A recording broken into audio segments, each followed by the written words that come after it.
করুন। মালাকাল মাউত বলেন, আমার আল্লাহর বান্দা, আল্লাহর বান্দি, তোমার আব্বাকে নিয়ে যাই, এক মুঠো রুজি থাকাকালীন আমি নিয়ে যাই না। পানির ফেরেশতা মিকাইল বলেন, আমি পানি এক ঘোট থাকা পর্যন্ত তোমার বাপের মরণ হবে না। আব্বা আমার একটি নিঃশ্বাস থাকা পর্যন্ত আমি মালাকাল মাউত তোমার পিতাকে নিতে আসি নাই। আমাকে তোমাদের বাড়ি বারবার আসতে হবে, একবার নয় বারবার আমাকে আসতে হবে রূহ নেওয়ার জন্য। কেন আমাকে অপবাদ দিবেন? কেন আমার প্রতি অত্যাচার করবেন? রব্বে কারীম বলেন, হে মালাকাল মাউত, পৃথিবীর জমিনে বান্দা বান্দির মৃত্যু হবে অবশ্যই, কিন্তু আমি আল্লাহ পাক আল্লাহ তাআলা মৃত্যু দিব বটে, কিন্তু পৃথিবীর মানুষ আমি আল্লাহ পাকের মৃত্যুকে তারা অমুক দিকে নিয়ে চলে যাবে। কোন দিকে নিয়ে যাবে? এই রোগ যদি না হতো আমার পিতার মৃত্যু হতো না, পিতা আমার গাড়িতে অ্যাক্সিডেন্ট করতো না। দেখছো মরণ দেই আমি, মানুষের মন থাকে অন্যদিকে, ব্রেন চলে যায় অন্যদিকে, কি বলে হঠাৎ স্ট্রোক হয়েছে, মারা গেছে, বলে না মানুষ। আল্লাহ কি দোষ নেন? ফেরেশতা মৃত্যু দিব আমি, বান্দা বান্দি তুই কারণ খুঁজে বেড়া। হে সোনা মানিকেরা, যখন আপনার আব্বা, আপনার আম্মা, আপনার সন্তান দুনিয়া থেকে যাবে, খুব খেয়াল করুন, সঙ্গে সঙ্গে মালাকাল মাউত যখন আপনার কিনা দরজায় এসে ধর্ণা দেয়, ওরে আমার সোনা মানিকেরা, ওই মৃত ব্যক্তি পিপাসায় কাতরাতে থাকে, মরণের যন্ত্রণা তার জাকান্দানি শুরু হয়ে যায়। তার বিবি তখন কান্না করে, সন্তান তখন কান্না করে, কেউ বা আপনার চুল ছাড়াছাড়ি করে, কেউ বা আপনার কিনা কান্নাকাটি করে। প্যারা রাসূল সাল্লাল্লাহু আলাইহি ওয়াসাল্লাম জানিয়েছেন, আল মাইয়াতু ইউযাবু ফি কবরিহি বিমা নিহা আলাইহি। যদি কোন ব্যক্তি মৃত ব্যক্তির জন্য বিলাপ করে কান্না করে, তার কবরে আযাব দেওয়া হবে। বিলাপ কাকে বলে? প্যারা রাসূল সাল্লাল্লাহু আলাইহি ওয়াসাল্লাম বলেছেন, কেউ বা আপনার কিনা মাটি চাপিয়ে কান্না করে, কেউ বা আপনার চুল ছাড়াছাড়ি করে, কেউ বা হায় হায় বলে কান্না করে, কেউ বা বুক পিটায়, কেউ বা মুখ পিটায়। এমনি করে যদি কেউ বিলাপ করে, বিলাপ করে কান্না করলে তার কবরে আযাব। এখন মনে করুন বাপ মারা যাচ্ছে, তার মেয়ে আছে, মেয়ে কাঁদতেছে, কি করে কাঁদতেছে?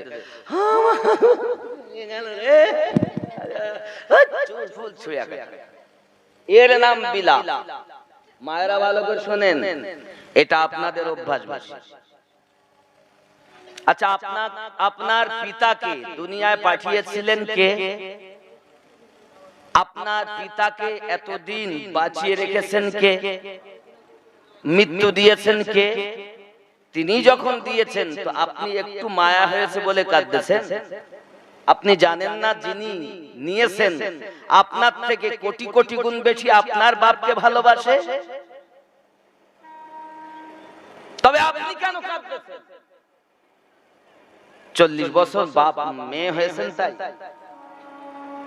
20 বছর সংসার করেছেন তাই, 50 বছর সংসার করেছেন তাই।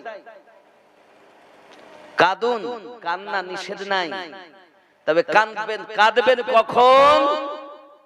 আল্লাহর কোরআন তেলাওয়াত করে কাঁদবেন তখন, আল্লাহর জিকির করে কাঁদবেন তখন, নামাজের পাটি বিছিয়ে নামাজ আদায় করে আল্লাহর কাছে কান্না করবেন তখন। আর আপনি কাঁদতেছেন কখন? লোককে দেখাচ্ছে আমার বাপ মরে গেছে।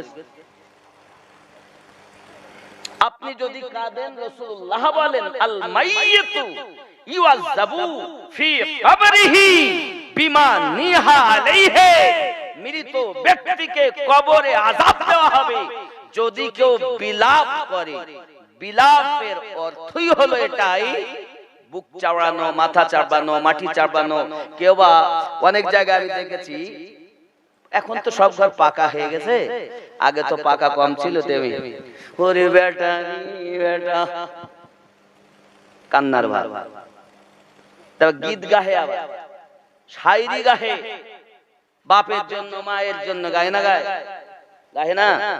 মায়েরা, মায়ের কবরে আযাব হবে, বেটার কবরে আযাব হবে। আপনি কি চান আপনার বেটার কবরে আগুন জ্বলুক? আপনি কি চান আপনার পিতার কবরে জাহান্নামে আগুন জ্বলুক? আপনি কি চান নাকি আপনার মায়ের কবরে আযাব হোক? যদি চান তো এভাবে কাঁদবেন, আর যদি শান্তি চান তো আপনি কাঁদবেন ডুকরে ডুকরে, ফপিয়ে ফপিয়ে। যে কান্না হবে কিন্তু বিলাপ হবে না। রাসূলুল্লাহ সাল্লাল্লাহু আলাইহি ওয়াসাল্লামের কলিজার টুকরা আম্মা খাতুনে জান্নাত রাদিয়াল্লাহু তাআলা আনহা যেদিন প্যারা রাসূল দুনিয়া থেকে ইন্তেকাল করেছিলেন, সেই দিন থেকে নিয়ে 6 মাস পর্যন্ত তিনি কখনো হাসেননি, কখনো হাসেননি। আর আপনি লোক দেখানো কাঁদলেন 2-5 দিন 10 দিন, কি আবার সেই মোবাইল দেখতেছেন, ইউটিউব দেখতেছেন, সিরিয়াল দেখতেছেন, তাহলে বাহানা করছিলেন যে আমি তার বেটি।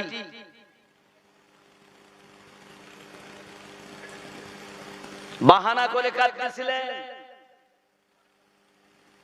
বেটি তো ছিলেন তিনি, 6 মাস পর্যন্ত হাসেননি যিনি।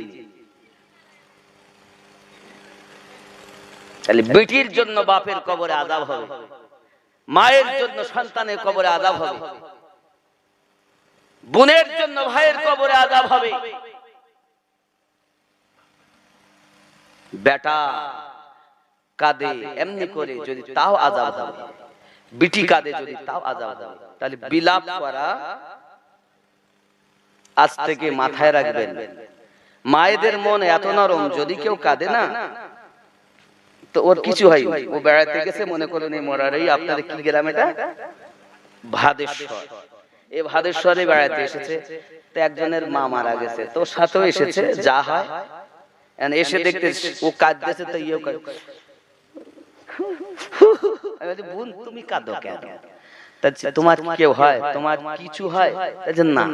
ওর কান্না দেখি আমার কান্না পায়। তার মানে মেয়েদের মন আল্লাহ খুব নরম বানিয়েছেন। আর এই নরম হওয়ার কারণ আল্লাহ রাসূল সাল্লাল্লাহু আলাইহি সাল্লাম বলেন, এই সিনাটা, বুকটা বেশি সব সময় তারা ঢেকে রাখে, তা আল্লাহ পাক দিলটাকে নরম বানিয়ে দেয়। জোরে বলুন সুবহানাল্লাহ। অনেক পুরুষ আছে, এই যে সম্মুখে গরম আসছে না, তা দেখবে সারা দিন কিছু গায়ে দেয়, আছে না নাই? কিছু গায়ে দেয় না। সিনা খুলে রাখলে দিল শক্ত হয়, মন শক্ত হয়। নামাজ পড়তে গেলেও চোখে পানি আসে না, দোয়া করতে গেলেও চোখে পানি আসে না, তার মানে তার হৃদয় পাষাণ। তো আজ থেকে অভ্যাস করবেন। আপনি গরম সহ্য করতে পারেন না, তো বলা হয়েছে শরীরের নাম মহাশয়, যাহা সহাবেন তাহাই। 1 সপ্তাহ কষ্ট হবে, তারপর আর হবে না। তো দাবি আপনাদের কাছে, কখনো সিনা খোলা রাখবেন না। পুরুষ ভাইদেরকে বলছি, আব্বাদেরকে বলছি, এ সিনা খোলা রাখবেন না। যত শীঘ্র পারেন, গোসল করছেন আপনি, খুলেছেন, যত শীঘ্র পারেন ঢেকে নেবেন। আল্লাহ পাক আপনার হৃদয়কে নরম বানাবে। জোরে বলি সুবহানাল্লাহ। ঠিক আছে তো নাকি? রাগ করছেন? আব্বাজি আমার সোনা মানিকেরা, কঠিন কবরের ভিতরে আযাব। প্যারা রাসূল সাল্লাল্লাহু আলাইহি ওয়াসাল্লাম বলেন, তোমরা তো জানো না মালাকাল মউত কেমন, তবে জেনে রাখো আল্লাহর পয়গম্বর হযরত ইব্রাহিম খলিলুল্লাহ মালাকাল মউত কে একবার দেখে বলেছিলেন, ও মালাকাল মউত, বলুন আপনার চেহারা কেমন ভয়ানক হয়, কাফেরের রূহ কবজ করতে গিয়ে আমাকে দেখান। আল্লাহর নবী ইব্রাহিম খলিলুল্লাহকে মালাকাল মউত বলেছিলেন, ও আল্লাহর নবী খলিলুল্লাহ, আমি মালাকাল মউতের, আমি ইসরাইলের ভয়ঙ্কর চেহারা, কাফেরদের রূহ কবজ করা সমাজ আকৃতি প্রকৃতিতে আমার হয়, ওটা যদি আপনাকে দেখাই আপনি সহ্য করতে পারবেন না। ওগো ভাই ইসরাইল, সহ্য পারি করতে আর নাই বা পারি, একবার দেখান। মালাকাল মউত বললেন, এক কাজ করো, দেখতেই যদি আপনার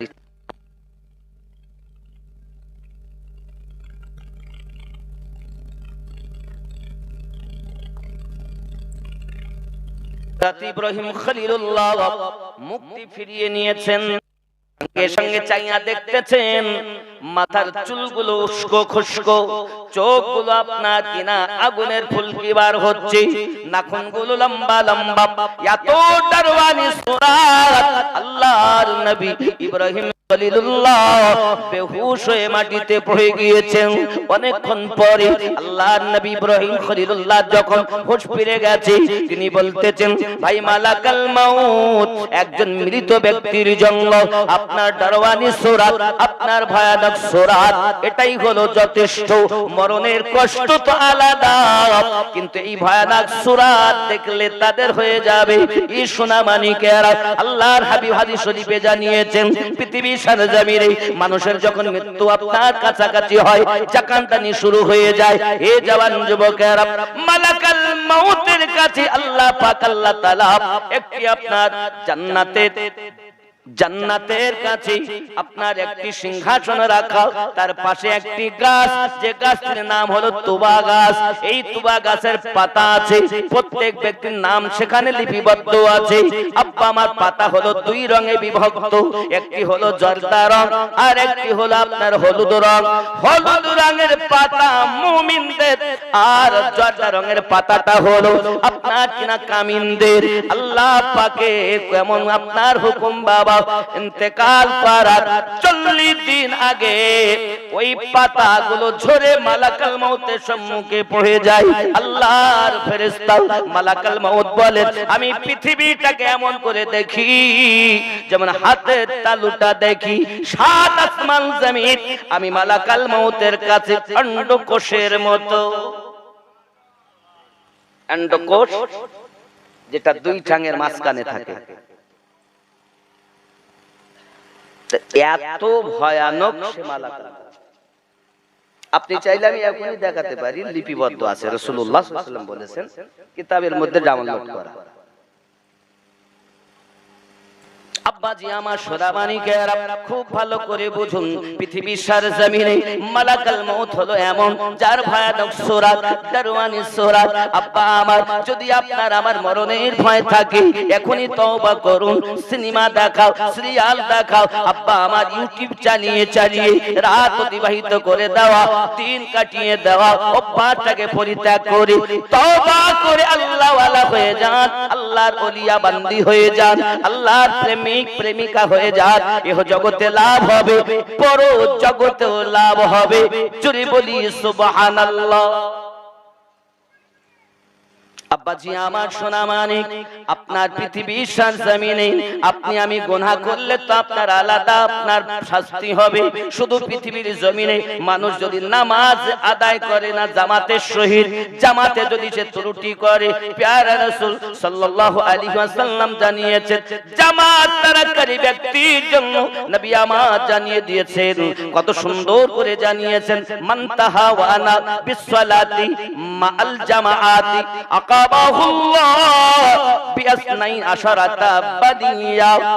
আল্লাহর হাবিব সাল্লাল্লাহু আলাইহি ওয়াসাল্লাম বলেন, যে ব্যক্তি জামাত সহ নামাজ পড়তে অলসতা করবে, সময় পায় তবু নামাজে আপনার যেতে চায় না, শুধু জামাত তারা করে, ওই ব্যক্তির জন্য 12 রকমের বালা আল্লাহ পাক দিবে।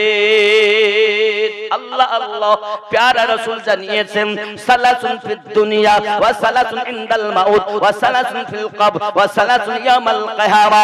তিনটি হলো দুনিয়াতে, আর তিনটি হলো আপনার কিনা মরণের সময়। তিনটি মুসিবত হবে কবরে, আর তিনটি বালা মুসিবত হবে কিয়ামতের ময়দানে।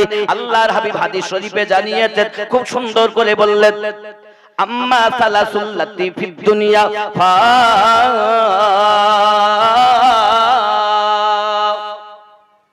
কন্না সুবহানাল্লাহ।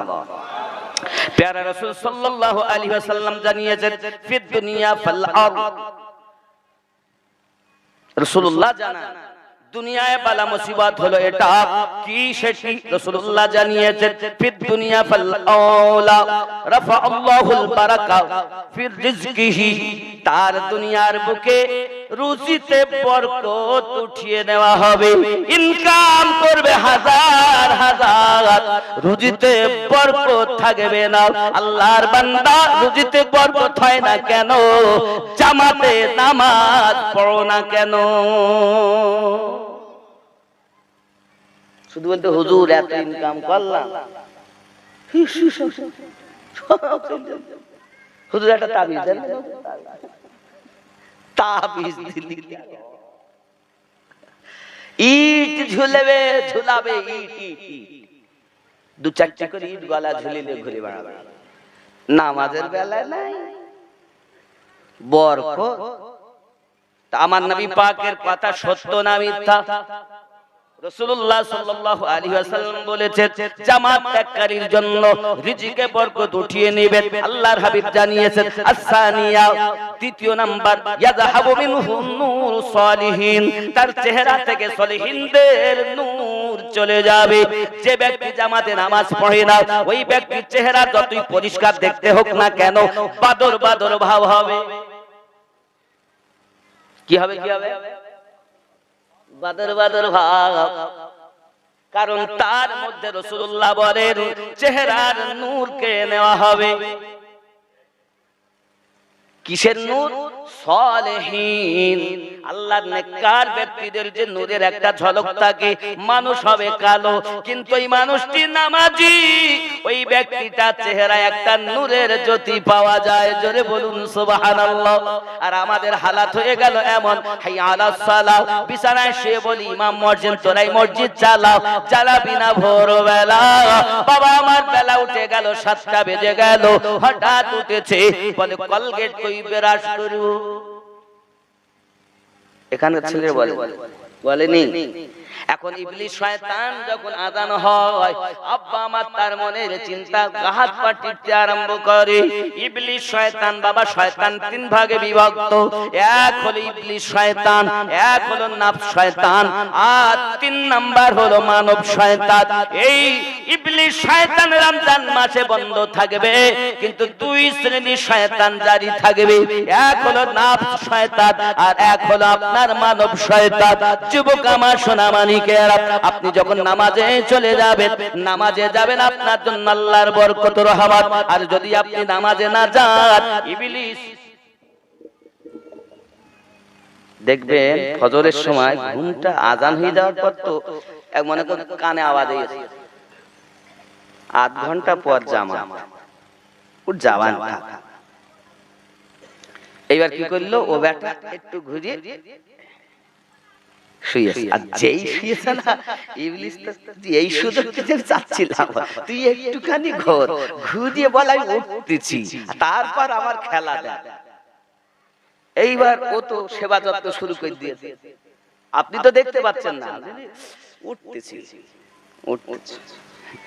এই যে আপনি শুলেন, একদম জামাত শেষ, ওয়াক্ত শেষ, 7টা বেজে গেছে। ইবলিস বলে, যেই জামাত শেষ হয়েছে, ওয়াক্ত ফজরের শেষ হয়ে গেছে, তখন উঠে ভালো করে দাঁড়িয়ে আছে। দাঁড়িয়ে আপনি এই যে হা হচ্ছে না, তাহলে কি করছে জানেন? বলে, তুই একটু ভালো করে হা কর, আমি তো নাকে আর মুখে ভালো করে পেশাব করে দেই। কি করবে? মুতে দিবে। রাখছে, কিছু করার নেই। ডেকে যখন এসে শুনতে তো হবে। কে মুতবে? কে মুতবে? ইবলিস শয়তান। রব্বে করিম বলেন সূরা ইউসুফে, ইন্নাশ শাইতানা লিল ইনসানি আদুউম মুবিন।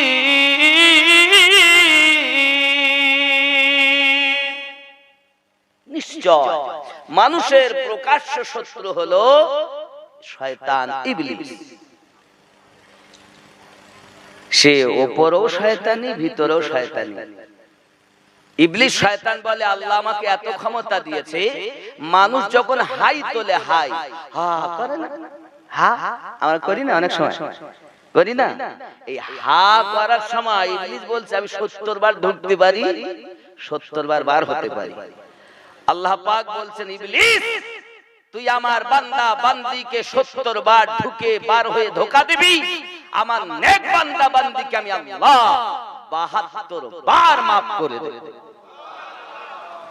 তাহলে হতে তো হবে আল্লাহর নেক বান্দা। সিনেমা খোর হলে তো হবে, কি বলে? আমরা তো সিনেমা খোর না, আমরা ভালো না, আমরা তো ভালো। আব্বাজি আমার খুব খেয়াল। ও গো আমার কবর ভাঙা মাটি,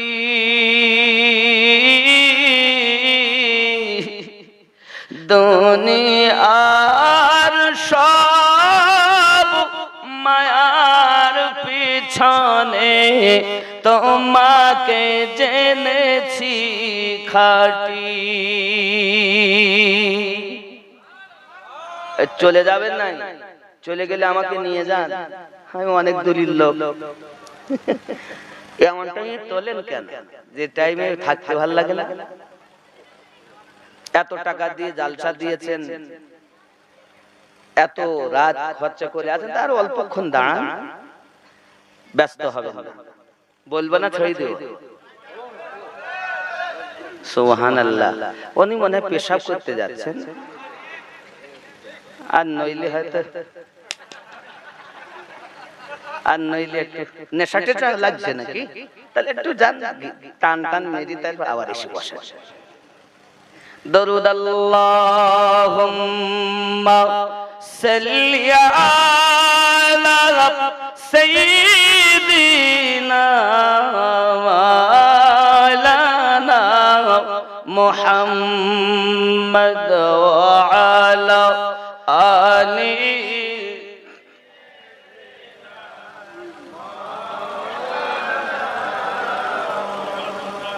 সাল্লাল্লাহু আলাইহি ওয়াসাল্লাম।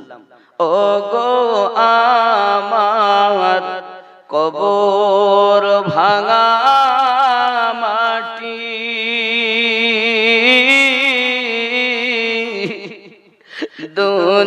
দুনিয়ার সব মায়ার পিছনে তোমাকে জেনেছি খাঁটি। কবে তুমি হায় ডাক দিবে মোরে, তোমারি শীতল কোলে,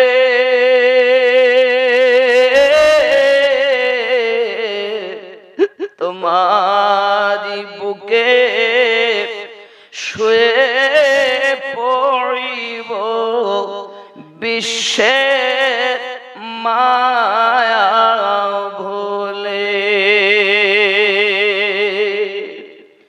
ও গো আমার কবর ভাঙা মাটি,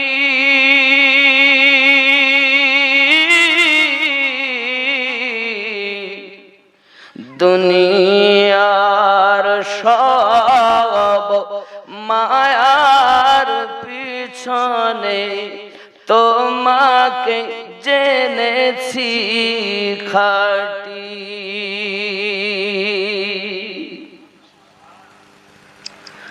রবে না সেদিন পিতার আদর, মায়ের স্নেহের চুম,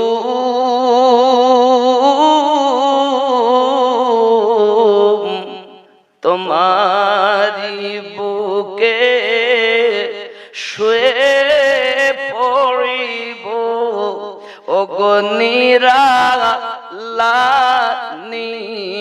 ঝুম,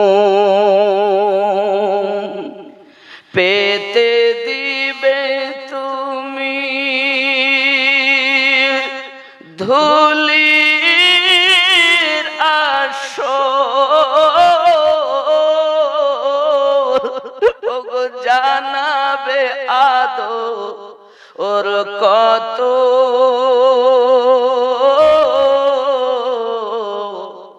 তোমারি মাঝে শুয়ে পড়িব চির জনমের মতো। ও গো আমার কবর খাটি